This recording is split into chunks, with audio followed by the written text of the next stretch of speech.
Pozdrav svima, evo nas na novom času iz predmeta Svet oko nas za drugi razred osnovne škole i nastavna jedinica svaki deo tela ima svoju ulogu. Ovog puta osvrnut ćemo se na biljke i vidjet ćemo iz kojih se delova tela sastoji biljka. Ovo je nama svima poznata biljka, njeni glavni delovi su koren koji služi da biljku pričvrsti za tlo i da iz zemlje izvlači vodu i hranljive materije, koje se preko stabla prenosi do ostalih delova biljke, prvenstveno do lista, kome se odvija proces fotosinteze kojim biljka stvara sebi hranu i oslobađa kiseonik. Tu je još i cvet, iz cveta se razvija plod, a u plodu se nalazi seme koje služi za razmnožavanje. Inače, u svetu postoji veoma veliki broj neobičnih biljaka koji imaju neobične delove tela i one su se prilagodile uslovima sredine u kojoj žive. Jedna od njih je kaktus. Kaktus živi u sušnim staništima, možemo ga naći i kao ukrasnu biljku. Najčešće živi u pustinjskim predelima. Umesto listova ima bodlje koje mu služi za odbranu, a proces fotosinteze vrši stablo. Inače, stablo je veoma sočno i sadrži velike količine vode. Čičak možemo videti pored puteva. Ima takođe bodlje kojima se štiti od životinja. Ima veoma lep cvet koji privlači insekte. Kad sazri, plod se kači za krzno životinje ili za čoveka i na taj način se raznosi. Inače, čičak je i lekovita biljka, čiji se koren najčešće koristi za pravljenje čaja.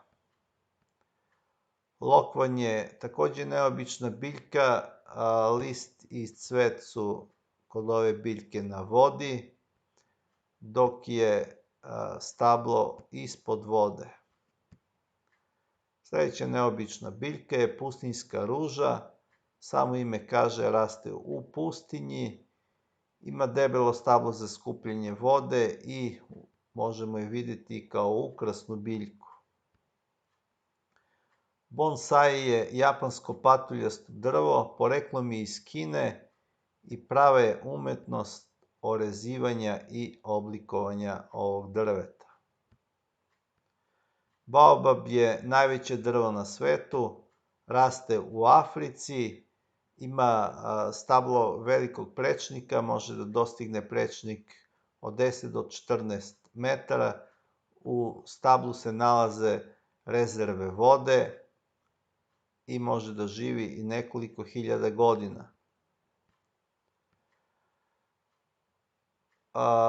Postoji još i biljke mesožderke, one su neobične po tome što kao hranu koriste različite insekte koje hvataju.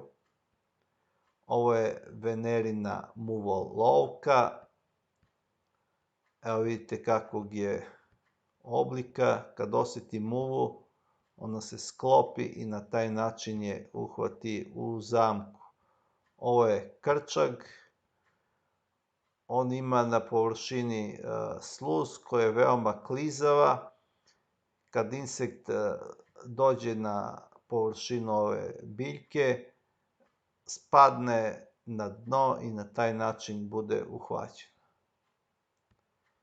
I ovo je rosulja. Samo ime kaže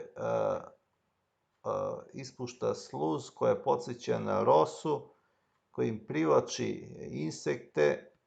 Evo možemo videti na ovom kratkom filmu kako to izgleda. Evo.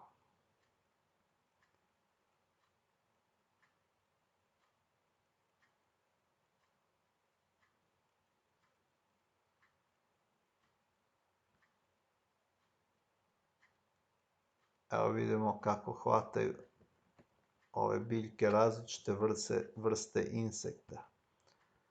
To bi bilo sve na ovom času. Ostanite kod kuće i pratite me i dalje.